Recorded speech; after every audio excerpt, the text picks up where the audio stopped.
Arkadaşlar herkese selamlar. Arkadaşım Sunny yanımda. Bugün bize Guangzhou. How do you say? So the city name is Guangzhou. Guangzhou. Yes. Guangzhou. That's the Chinese name of the city, Yeah. but it also has an English name called Yeah. Canton. Oh yeah. It's the capital of Canton, right?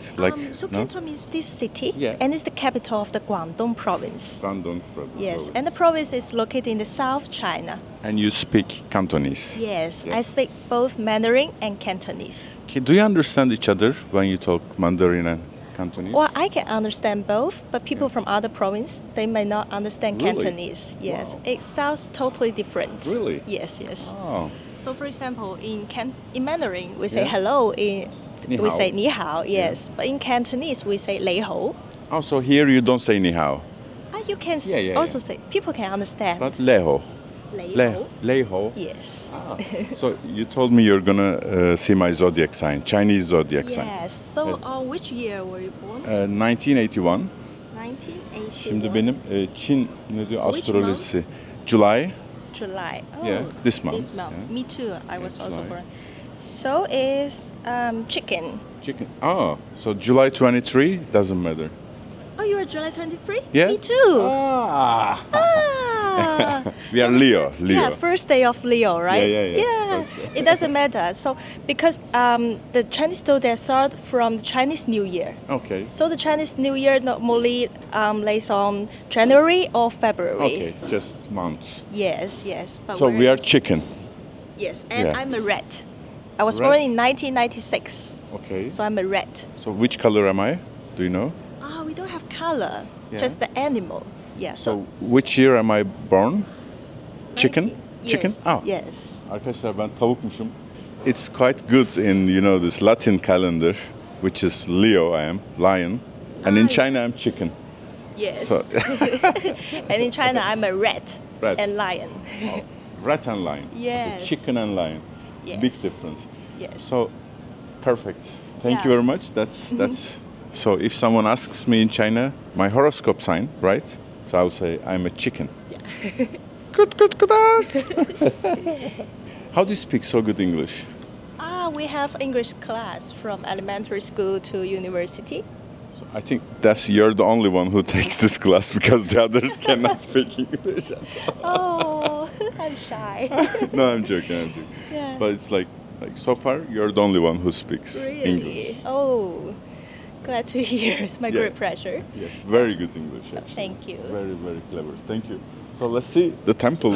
Yeah, Evet. we're now in the Taoist temple. Tao Temple'ını gösterecek. Arkadaşlar biliyorsunuz yıllardır seyahat ediyorum ve tüm gelirlerimizi Darüşşafaka'da depremden zarar görmüş öğrencilere burs olarak veriyoruz. Bu yolculuğumda bana Just English Dil Okulları inanılmaz yardımcı oldu ve hala oluyorlar. O sebeple Just English Dil Okulları'nın Amerika'daki ve Türkiye'deki dil okullarını tercih etmenizi tavsiye edeceğim ve size küçük bir karşılaştırma yapacağım. Dil nasıl öğrenebilirsiniz? Dünyayı gezmek dışında ticarette, iş hayatında İngilizce artık çok önemli. Her şeyden önemli. Peki İngilizceyi nasıl öğrenebilirsiniz? İlk olarak üniversitelerin hazırlık bölümünde öğrenebilirsiniz. Şöyle dönüyorum. Arkadaki manzarayı da görün. 600 bin lirayla 2 milyon lira arası öderseniz üniversitelerin hazırlık bölümlerinde İngilizceyi size öğretebilirler. Bunun dışında Just English'te ya da herhangi bir dil kursuna giderseniz 80 bin ila 200 bin lira arasında dil eğitimi alabilirsiniz ya da çocuklarınızı aldırabilirsiniz. Ve üçüncü şıkta şöyle yapay zeka ile öğrenebilirsiniz. Evet, bu da size neredeyse 0 liraya patlar. Tabii ki Just English yapay zeka devrimini görmezden gelmiyor. Aynı zamanda yapay zeka destekli eğitim ile en iyi öğrenme yöntemini sunuyor.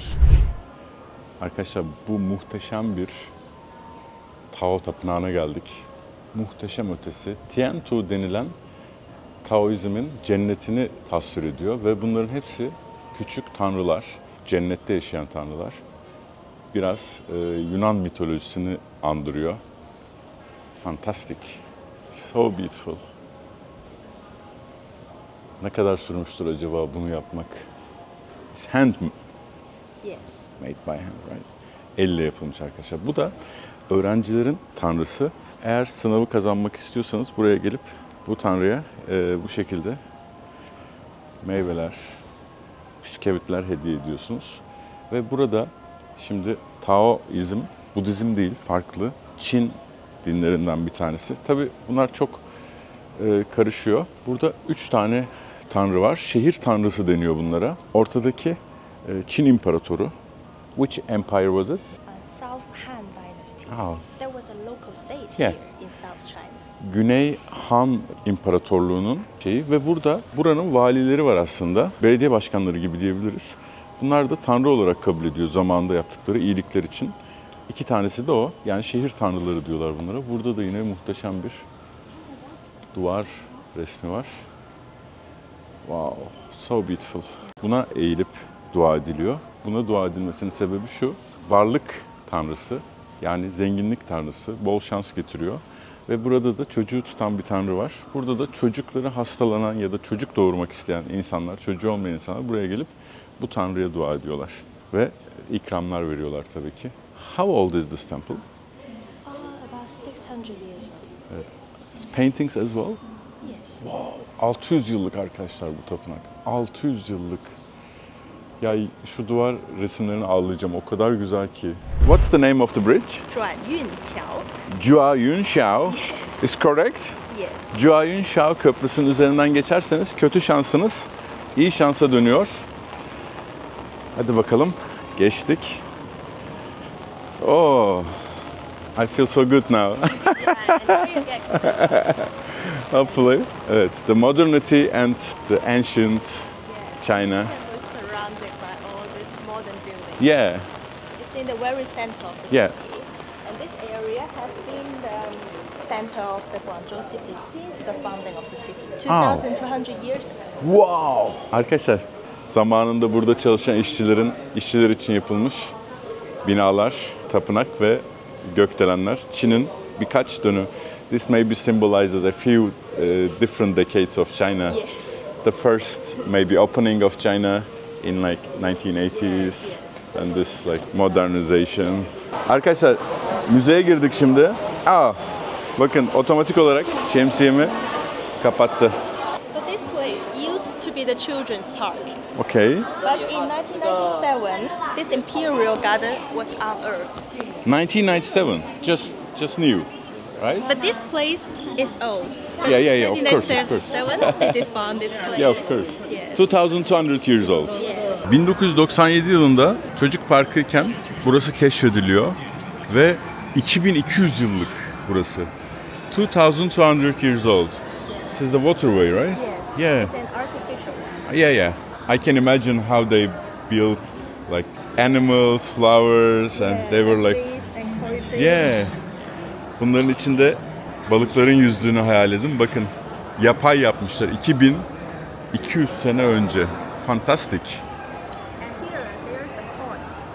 There's a pond here, a little one, and the archaeologists they found some stones, some woods here, Yeah. and they imagine that in the past there used to be a pavilion-shaped building here Okay. by the water, as the video shows. Bakın arkada gösteriyor buranın nasıl muhteşem bir... Lychee, he's eating lychee. Yes, he's Lychee yiyor. Lychee buranın sembolü.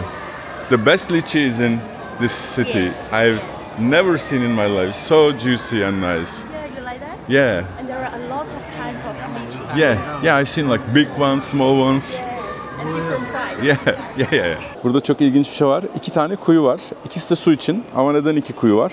Şimdi bu 1100 yıllık Nanhan Krallığı zamanında yapılmış soldaki bir kuyu. Ama bu krallık yıkıldığı zaman taş üstünde kalmamış ve gömülmüş bu kuyu. Sonra birkaç yüzyıl sonra, yaklaşık 300 yıl sonra, 300-400 arası herhalde, başka bir kuyu yapmışlar ama bu kuyunun farkına varmamışlar. Yuan İmparatorluğu. Ve ikisi arasındaki 300 yıldaki mimari farkını görebiliyoruz burada.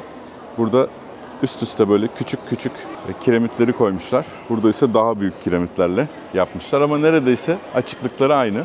Çok enteresan. Fark etmemişler soldaki kuyuyu. Arkadaşlar şimdi bu kuyu çok var. Burada su bolmuş. Bu kuyu bir de yani tamamen Babil'in asma bahçeleri gibi hep böyle bahçeler yapmışlar. Burada bambudan kağıtlara yazılmış, kağıdın mucidi Çinliler bambudan kağıtlara yazılmış şeyler buluyorlar. Bambu kağıtlar buluyorlar, yazılar ve tüm hayatı nasıl olduğunu bu şekilde anlıyorlar. Bu da M.Ö. 200 yılına tarihlenmiş yani 2200 years old. Non-New Kingdom. Evet arkadaşlar, görüyorsunuz değil mi?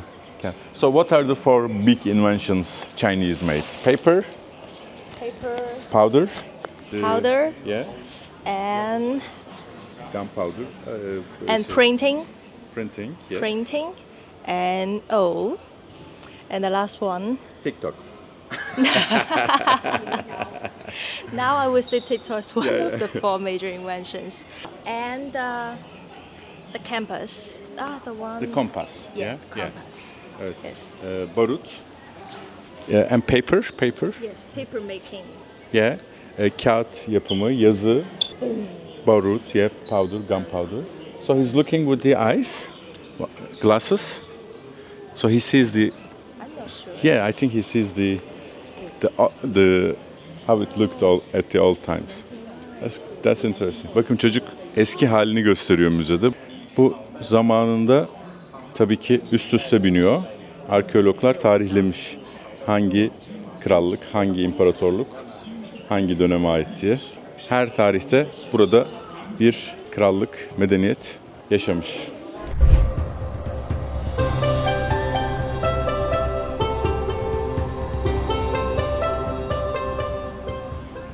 We use milk, fruit, and Buffalo milk but right? yes, Buffalo. Manda sütü kullanıyorlar.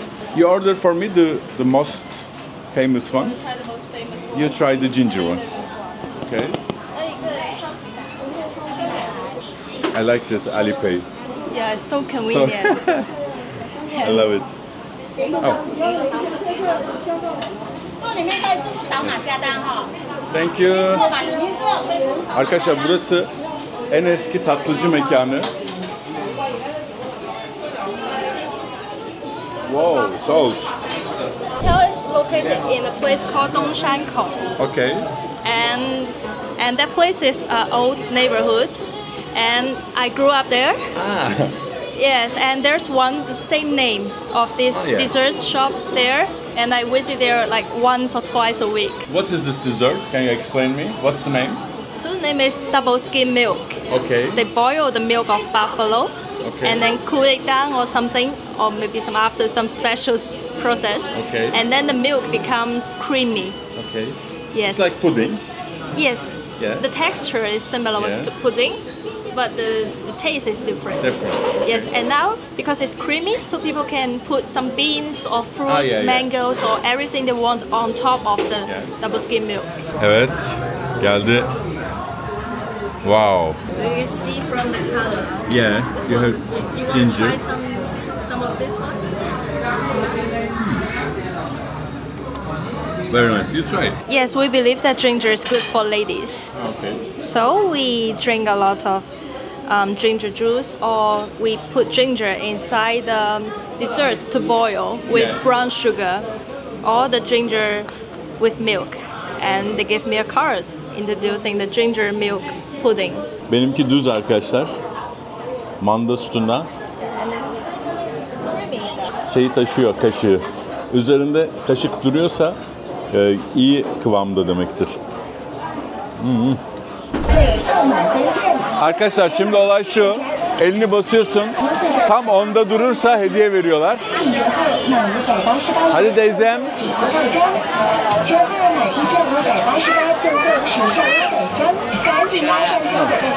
No.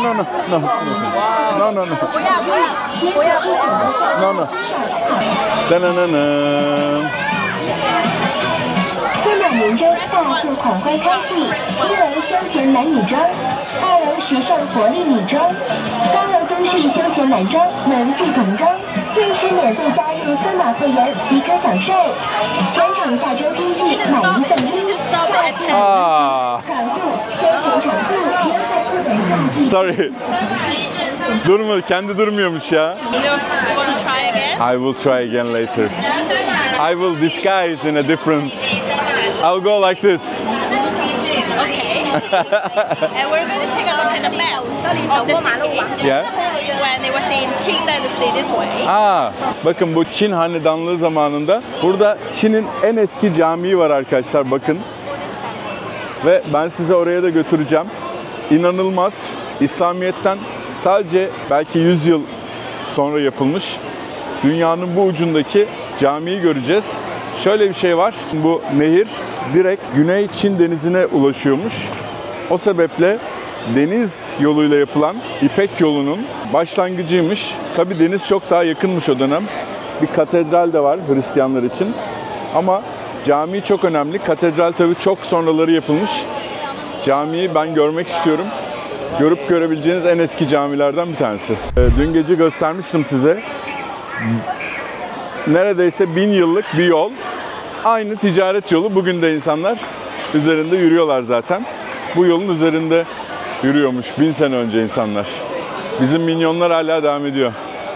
I like those minions, you know. Wow! Oh. Çin takviminin 12 burcu. Bu maymun. Bu da benimki. This is mine. The chicken. Let's find yours. Ah, this one. So for each zodiac, we have a character for them. Like mine is rat, Yeah. 子鼠, and 虎鼠. 牛, the ox. Bunlar Çin takviminin burçları. Al. Two, rabbit. Ben de reis gibi hayvanları böyle dürtüyorum. The dragon. Dragon, Chinese dragon, we call it long. The snake. Snake, yeah. This year is the year of snake.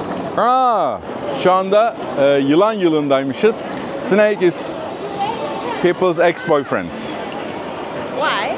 Now in Turkey, the snake is like bad, sneaky animal. Like I saw the girls So the say, ex-boyfriend. "My ex-boyfriend is a snake." And this year for the celebration, Yeah. the artists they made a lot of efforts to make the snake look cute. Ah, Because okay, yeah. it's scary. Yeah. Yes. Bakın bu damlayan sularda ilginç bir detay var. Görüyor musunuz? Ejderhanın ağzından damlıyor. Bu zamanı gösteriyor. What does it say? There is the character representing different Time. So there are 24 hours Yeah. one day and 12 zodiac. So each zodiac represents 2 hours. Okay. So the Shen means 3 o'clock to 5 o'clock. Okay. Wow, it's correct. Yes, correct.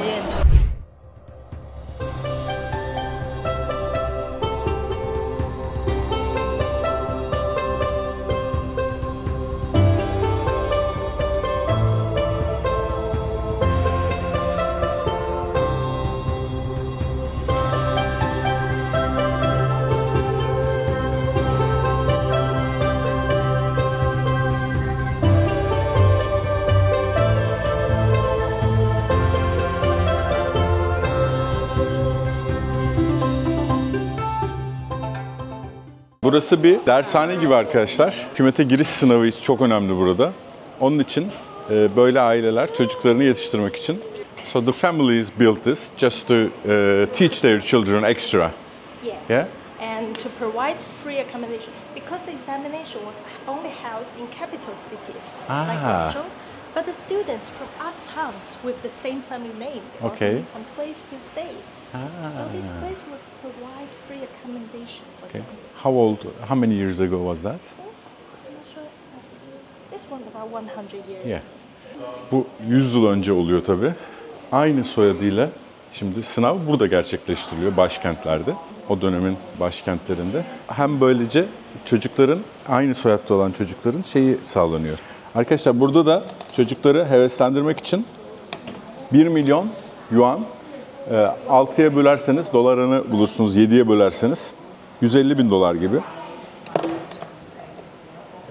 1 milyon doları yuanın.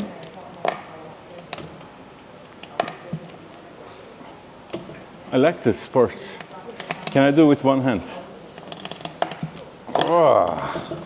Ağırlığını. And this one gold? Yes. Bu da 20 bulyon altının ağırlığını gösteriyor. This one is heavy. Evet. Burada zenginliği hissediyorsunuz. You try, you try. Aferin kız, bravo. Burada aynı soyaddaki çocuklar başka şehirlerden geldiği zaman aynı aileden, yani aynı kabileden oluyor herhalde. Buraya gelip burada konaklıyorlarmış. Ücretsiz konaklama. Yani bizim üniversite sınavı gibi düşünün. Bakın burada gömülü şeyler bulmuşlar. Çin paraları. Wow. Imagine finding this. So exciting. And this is like European. Well, this one, no, it's from here. This Ah, kind no, of yeah. painting is called 通草画. Yeah, like miniature. So it's for European people. It's for the people. It's for foreign merchants who Okay. visited here, and it was like a postcard Okay. for them to take back Because to this Europe. looks like a foreign guy, but maybe not. Heh. Böyle posta kartı yapıyorlarmış gelen Avrupalı şeyler için. Is there Turkish money? Currencies from different countries. Which one is I will see if we Turkish? have. Maybe we don't have. Atamı görür görmez. Yes! But this is old. Oh, this one. This is Mustafa Kemal Atatürk, the founder of Turkey. Oh, the founder of Turkey. Very good man. I think in Chinese schools they teach about him in Mustafa Kemal Atatürk in some schools, like in the history a little bit. Yeah. Really? Yes, we have history class. Yeah. That we learn history of the whole world. Yeah. Yeah. And the examination of history is very, very difficult. Yes. Because we are supposed to remember all the important years. Turkey, sometimes the chicken kebab, you know the kebab, Yes, like a that's Turkish right. kebab. Yes. Yeah. They put instead of chicken, they put pigeon. Oh, really? But here, Just the pigeon cheese. is more expensive Yeah. than chicken. Arkadaşlar, evet martı. Arkadaşım diyor ki burada diyor martılar tavuktan daha pahalı diyor. Yani pigeon. Yes. In Turkey we feed them with, you know, these bagels. Oh, really? Yeah, we feed them. If you've been to Istanbul, no? Not yet. No? 吃原汁更美味哦。 I was planning to visit Istanbul, but I was told that the city is very expensive now. Is that true? Yes, sometimes, but like if you're using dollars, maybe not so expensive, but yeah, much more expensive than China, I can say yes. I Yeah. used to live in Italy.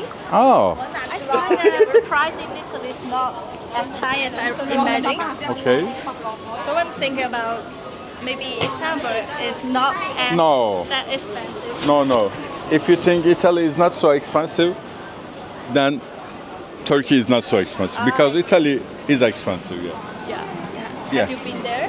Yeah, many times. Oh, so good. Where did you live? In Florence. Florence. It's one of my favorite And cities. it's made of beef. Yeah.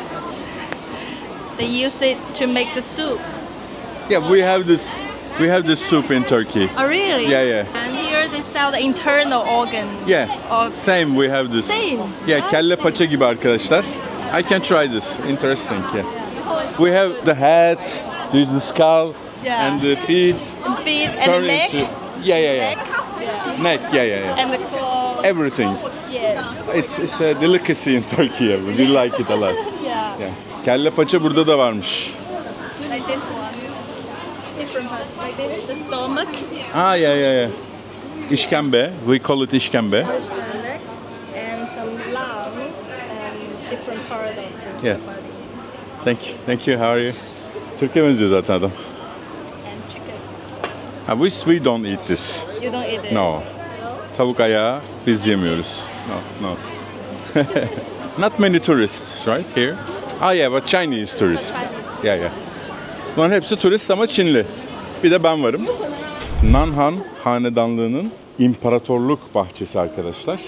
Ta Şangay'dan getirmişler bu taşları. And on the surface of the stone, we can see some poems. Some poets. Yeah, they have carved the Poems, poems yeah. on the stone. Because this place used to be a place for the writers and Yeah. poets to gather together to share inspiration with each other. Burada yazarlar, şairler ve Doğu Perinçek buluşup birbirlerine şiirler okuyorlarmış. And in the center of the lake, we can see a platform. That's the place the founding emperor of Nanhan Dynasty used to make the medicines Okay. that can make him live longer and longer. You know, being an emperor is a very good thing. Yeah. Yeah, they can enjoy But everything. he eventually died. Yeah, he Yes. eventually died because nowadays the scientists found that the materials he used to make the medicine were all poisonous. What? Poisonous. Yes. Yeah. So maybe the pills He died made earlier. Yeah. Yes. Vay be. Yaptığı bütün ilaçlar imparatorun uzun yaşamak için zehirliymiş aslında. Yani so he was taking a good chance, you know. He was trying hard. At least he tried. Yeah. And here we can see a huge banyan tree. Wow, banyan ağacına bakın. This tree is Wow. 278 years old. So those emperors, they were Taoist or like Buddhist in that time? It depends on dynasties. Okay. I think the emperors, they don't claim themselves as Buddhism or Okay. Taoist, but some emperors, they would give more money Yeah. to Buddhist temples Okay. or Taoist temples. Okay, so I understand. They're also gods themselves, yeah. Which religion they choose to donate more, they still believe that they are the biggest one in the whole world. Yes. Arkadaşlar burada şimdi Taoist değil, Budist bir tapınağa geldik. Şehrin merkezinde burası. Bu bina aslında yeni. Arkadan da çekmiştik bu tapınağı. Çok güzel merkezde bir tapınak. Taoist değil, Budist. Wow. This, The whole wall is made of jade. oh, and China, the porcelain. Burada arkadaşlar tüm duvar yeşim taşından yapılmış ve porselenden yapılmış. Oha! Şu güzelliğe bakın. Aman Allah'ım. Bu nasıl mümkün ya? How is it possible to make this? Yeah, and it showcases the life of many Buddhist artwork. Yeah. So in Buddhism they have Buddha and Yeah. Buddhist artwork, different kind of Buddhist artwork. Budist öğretilerinin And it's all made of natural jade. hepsi doğal yeşim taşı arkadaşlar. 普通的农民啊之类各种，或者是商人来让童子成长。好，我们继续过来这边。 Aman Allah'ım. Ben böyle bir şey görmedim. 好，这边我们的文殊菩萨 Mesela büyüklüğü hayal edin. 无边，然后 Şehir merkezinde olduğu için çok bağış yapılıyormuş. Bu da zenginliğine zenginlik katmış. Tapınak içe doğru büyüdükçe büyüyor. Çekimin yasak olduğu 3 tane altın yapraklarla kaplanmış heykel var içeride. So those people Buddhist or no? They're just traditionalists. Evet, gelenekçi arkadaşlar Çinliler. Herhangi bir dine inanmıyor %85'i ama böyle Taoist, Buddhist ya da herhangi bir tapınaktan geçerken de bu şekilde dua ediyorlar. It's like in Japan, the same. They're also, they don't have religion but Still they visit go the temples. visit temples, do wishes, so they're like more traditionalist, yeah. Here in most of Buddhist temples in big cities, they provide free incense Okay. for people for free. They can light the incense and put it here and make a wish. And as the smoke goes up, then their wish could be listened. 成为大佛寺的图书馆。里面有一个图书馆，广州是 He's asking for Ferrari. I can see from his dress. 这里也是有 Burada bakın ahşaptan yapılmış muhteşem 真 ötesi. 有其人。以前的朝鲜， Ne kadar 大 ince 家知道 işçilik. 叫什么国家吗？ Budist tanrısının binlerce kafası var. Ellerinden oluşuyor. What's the name of this? 千手观音. Tianqiu Weini. Bu da arkadaşlar şehrin içinde kocaman bir meydan yine. Can I have with chicken? Chicken?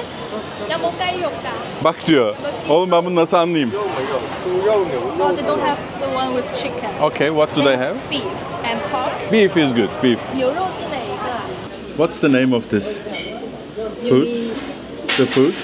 The food Yeah. is called 腸粉. Changfen. 腸粉, yes. Ah, you use chopsticks well. How it taste? You need to put some soy sauce inside. Wow. Is it good? Yeah, arkadaşlar bu pirinç unundan yapıyorlar. A typical breakfast. Breakfast. Ah, But But nowadays, even for lunch and for dinner, we can have this one. Bu eski bir kahvaltıymış. Çin kahvaltısı.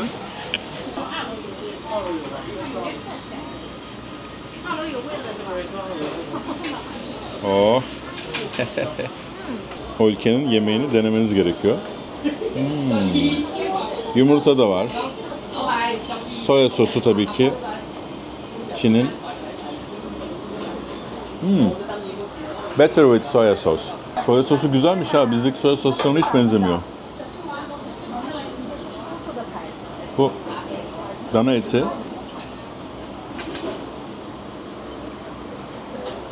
Şahane. Soğan taneleri var. Çok ilginç bir yere geldik. Kaplumbağa kabuğundan yapılmış bir tatlı deneyeceğiz. The turtle shell, you know the shell, yeah? And Chinese tea. Normalde Çinli doktorlar gittiğiniz zaman bu yerlere eskiden Çinli doktorlar bakıyormuş. Dilinize bakıyorlarmış. Böyle. Dilinizden ne hastalık olduğunu öğrenip size ona göre çay veriyormuş eczaneler, doktorlar. So we have 2 tea. You want to try the tea? Tea and the turtle.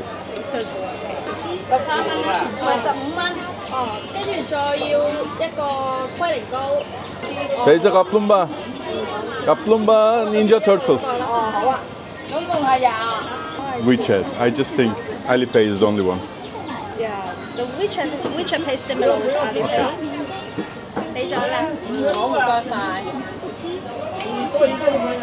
Oh, so you're not gonna eat the turtle? No, it's for you. Ah, you got nothing? No, Oh, it's hot, but Yeah, it's hot. yeah. So it's called cool tea, but served hot. Kaku. Cool tea, but hot. Ah. So this candy is after you drinking this. Okay. It's too bitter, then you can take this candy. Okay. Arkadaşlar bu çay.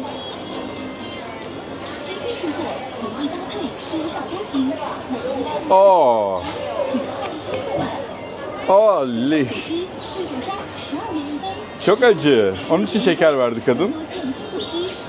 Bu da Ninja Turtle. Bu tatlı. This is honey, right? Tatlandırmak için bal.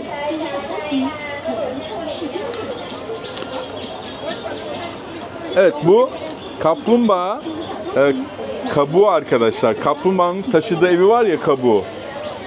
Onu bir şekilde yumuşatıp tatlı haline getirmişler. Jöle. Hani nereden aklınıza geldi kaplumbağa kabuğunu?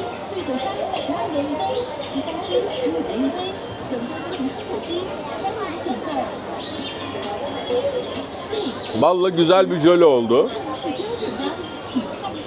So this is like a medicine or just? It's like a mix of medicine and dessert. Ha, bir tatlı ve aynı zamanda ilaç gibi düşünün. Böyle bir şey. Thank you. Bu çay da. Aman Allah'ım ya. Oh, It's bitter, but you will feel comfortable later. yeah. Oh, even this is not... Tatlı diye verdiği de acı. Sunny'e teşekkür ediyoruz. Thank you Sunny for everything. Siyah renk bir tofu var ve sıra var. Deneyemeyeceğim ama. Wow! Ve insanlar siyah renk tofuyu yemek için bekliyorlar.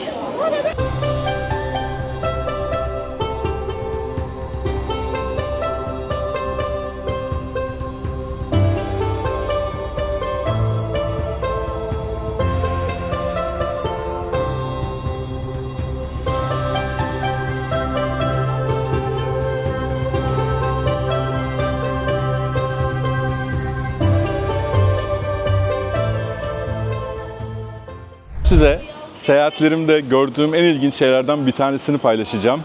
Şu anda Suudi Arabistan'dan ya da İslam'ın çıktığı topraklardan çok uzaktayız. Şu anda Guangzhou kentindeyiz ve karşımda, merhaba, karşımda bir cami var ama bu camiyi öyle bugünkü Müslüman azınlıklar için yapılmamış ya da Müslüman toplumlar tarafından yapılmamış Çin'de yaşayan. Efsaneye göre, kesin değil, bu caminin temelleri 7. yüzyılın ortalarında Tang Hanedanı döneminde Hazreti Muhammed'in amcası Sa'd ibn Abi Vakkas tarafından 627-672 aralarında kurulduğu söyleniyor. Neredeyse İslamiyet'ten çok kısa, İslamiyet'in başlangıcından çok kısa bir süre sonra bu cami yapılıyor.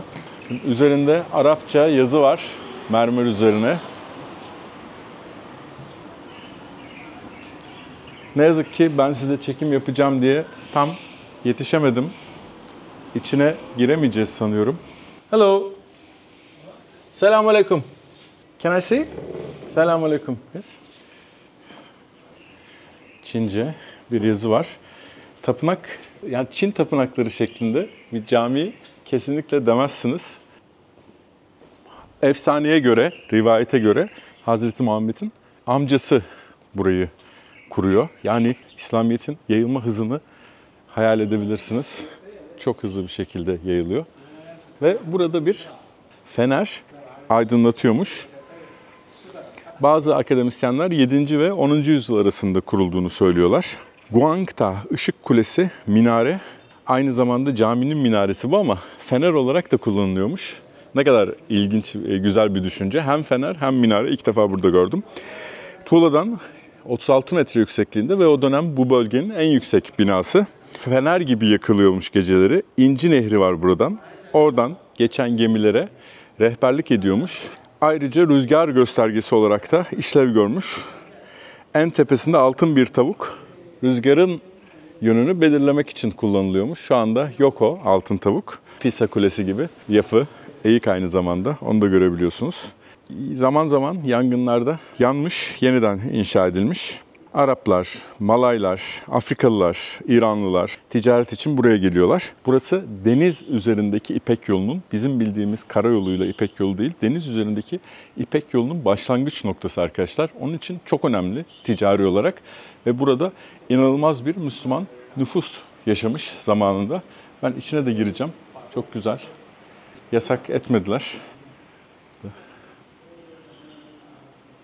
Çok basit, temiz bir mimarisi var. Harika. Bu kadınlar için ayrılmış muhtemelen. Abbasi döneminde çok büyük ticaret yapılıyor. Dashi diyorlar Araplara. Ben biraz şurada huzur bulayım. Çok yoruldum ya. Çok serin, güzel burası. Marco Polo'yu çok severim. Marco Polo'nun yazdığı kitapta çok fazla bahsetmiyor bu eyaletten. Guangzhou eyaletinden bahsetmiyor ama Quanzhou'dan bahsediyor. Quanzhou, Şangay'a yakın bir şehir. İkisini karıştırmayın. Birisi Q ile, birisi G ile. Orada bu şehirden şöyle bahsediyor. Burası kanton, Sarajen. Sarajen diyorlar o zaman Müslümanlara. Sarajen tüccarların ve diğer yabancı milletlerin kendi başlarına topluluk kurduğu bir yerdir. Malların akışı o kadar büyüktür ki hiçbir şehir bununla boy ölçüşemez. Kendi kadı sistemleri varmış o dönem buradaki Müslümanların. Düşünün o kadar uzaktalar. Yani bahsettiğimiz uzaklık öyle değil arkadaşlar. Dünyanın öbür ucu ve yine bahsettiğimiz Orta Çağ'dan önceki çağlardan bahsediyoruz. Kendi camileri, mezarlıkları, dini yönetimleri vardır. O dönemde Çin'in başka bölgelerinde görülmeyen bir ayrıcalıkta yazmış Marco Polo. Sarajen diyorlarmış buradaki Müslümanlara, Saracenler. Bunu size özellikle göstermek istedim. Kültürlerin nasıl binlerce yıldır mesafe dinlemeden ticaret yoluyla kaynaştığının bir örneği. Güzel bir örneği ve hala ayakta. Çin bugün sosyalist yönetimle yönetilmesine rağmen yıkmamışlar. Sovyetler biliyorsunuz bolca kilise, cami vesaire yıkmıştı. Burası kalmış. Güzel ya, çok ilginç. Vay be! Nehirden geçen gemilere. Bakın burada bir çizim var. Arap tüccarları görüyorsunuz. Tabii Hindistan, Malay... çıkmaz yola girdik. Hintli, Malay... Onlar da zaman içinde katılmış bu Arap tüccarlara, Müslüman olarak. Bakın bu liçi ağacı. Bura liçisiyle ünlü. Böyle bir meyve. Çok lezzetli. İçinden saydam bir şey çıkıyor. Çin'in en eski camisinden de Hatta dünyanın en eski camilerinden bir tanesi arkadaşlar. Yani Çin'e ait değil. Liçi yedik. Evet, kapıyı da kapatmışlar. Artık ben burada imam olurum. Buraya ulaşmak için neredeyse 1 saat yürüdüm. Yolu da görmek istedim.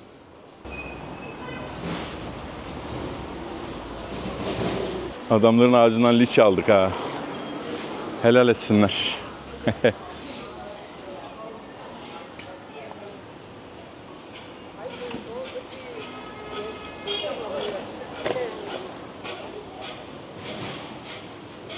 Böyle büyük şehirlerdeki tapınakları çok seviyorum. Çünkü bir anda sessizliğe ve huzura kavuşuyorsunuz. Serin oluyor ağaçların altında. Çok şahane. Burada da küçük bir meydan var. Oraya da gidelim. Burası turistik bir yer değil. Müslüman tacirleri sanıyorum sembolize eden kalpaklarıyla bir küçük meydan var. Çinlilerle sakallı şekilde görmüşler, tarif etmişler ve deniz yolunu gösteriyor. Teknelerle gelip Araplar Filipinlere, Endonezya'ya hep deniz yoluyla İslam'ı getirmişler. Bu mahallede tabii ki Çinli çok ama aynı zamanda Müslüman Çinliler de var. Buradaki Müslüman Çinlilerin çoğunluğu Huizi denilen halk oluşturuyor. Tarihsel olarak Arap ve Fars tüccarların soyundan geldiklerine inanılıyor bu Çinli grubun. Çinlerle yüzyıllardır kaynaşmışlar ama dini kimliklerini de korumuşlar. Bugün Guangzhou'nun Müslüman nüfusunun çoğunluğunu bu Huizu denilen Müslümanlar oluşturuyor. Uygur Türkleri de burada çok az da olsa varmış. Ben sordum restoranları vesaire ama göremedim. Çok güzel. Daracık evler, mahalleler, şeyler. Evet arkadaşlar, devam ediyoruz. Arkadaşlar, bazen çok tehlikeli olabiliyor. O seksi erkekler burada. Merhaba. Evet dostlar, bugünün son durağına geldim. Gwangju Operası muhteşem bir yapı.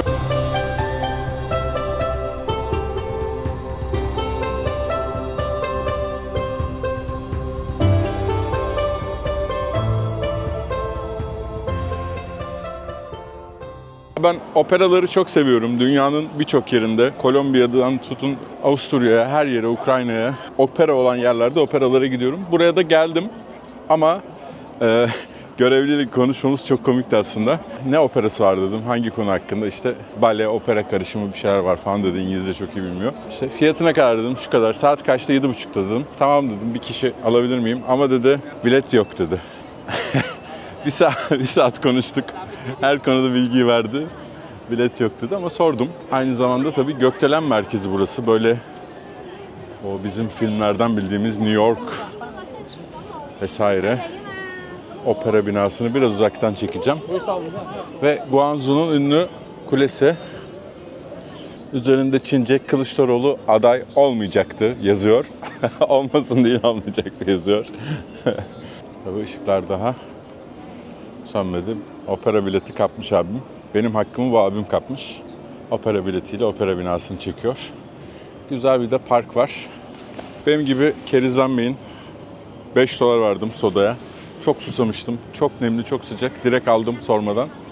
Opera binasının kafesinde $5. Çin için inanılmaz pahalı. Bu da opera binası.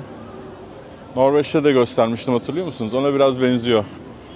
Onun üzerinde yürünebiliyordu. Penguen Opera binası. Gwangju benim tahminimden çok daha fazla şey vardı. Tabii arkadaşım Sunny, o sağ olsun inanılmaz bilgili birisi. Kendi kenti, burada doğmuş, büyümüş. İngilizcesi çok iyi. Burada Medellinli, Kolombiyalı Botero tarzı hafif tombik bir heykel var. Piyano çalıyor. Eğer ki Botero değilse Botero'dan esinlenilmiş bir heykel. Yani çok huzurlu bir ülke. Bu kaosun 1,5 milyar insan yaşıyor arkadaşlar. Dünya nüfusunun %20'si, belki birazcık daha fazlası. Yani bu inanılmaz bir nüfus. Böyle huzurlu yerler olması da çok güzel. Dev bir meydan çıktı gökdelenlerin arasında.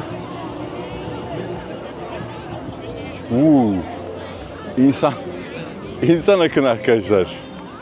Wow. Size her şeyi göstermek istiyorum. Bu daha enteresan gibi geldi bana. Asya oyunları için şurada şemsiyemle dolaşıyorum. Bir stat yapılmış ama ne stadı bilmiyorum. Yani bir tane tribünü var. Tenis vesaire gibi bir şey olabilir.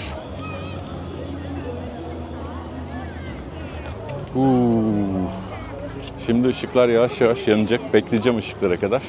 Bu elektrikli taşıyıcı motosiklete her yere giriyorlar. Her yere. Ve İnci Nehri dediğimiz nehir. Burada da yürüyüş yolu var. Her yerde yürüyüş yolu çıkıyor. Nehir tertemiz olmuş. Çok güzel.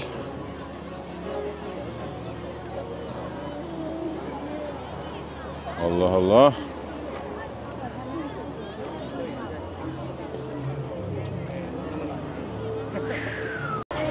Burada ticket alıyorlar ama acaba orada bir şeylere konser mi var, bir şey mi var? Yemin ediyorum İzmir Fuarı gibi ya. İşte ne güzel. Çok seviyorum böyle şeyleri. İnsanların mutlu şekilde aileleriyle, çocuklarıyla öyle dolaşmaları. Asker kontrolü de var. Güvenlik çok sık arkadaşlar bu ülkede.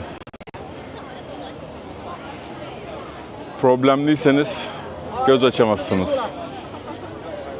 Dünyada, ben size bu konuda fikirlerinizi de öğrenmek istiyorum. Dünya artık bu insan hakları olayını geride bırakmaya başladı. El Salvador, Dubai, Birleşik Arap Emirlikleri'nin, Dubai'nin özellikle içindeki başarıları, yani Japonya'daki, Umman'daki, Çin'deki böyle başarılar, yani suç oranının düşmesi El Salvador'daki insanları düşündürmeye başladı. El Salvador Başkanı'nın bir sözü var, diyor, tamam diyor, nüfusun %2'sini içeri tıktım ama diyor %98'ini de özgür bıraktım diyor. O %2 dışarıda olsa çıkamayacaklardı. Dışarı çıkamayacaktı insanlar. Bunlar balık. Öyle. Balık ve ilginç şeyler dönüyor. Bir nehir daha var. Gidelim bakalım.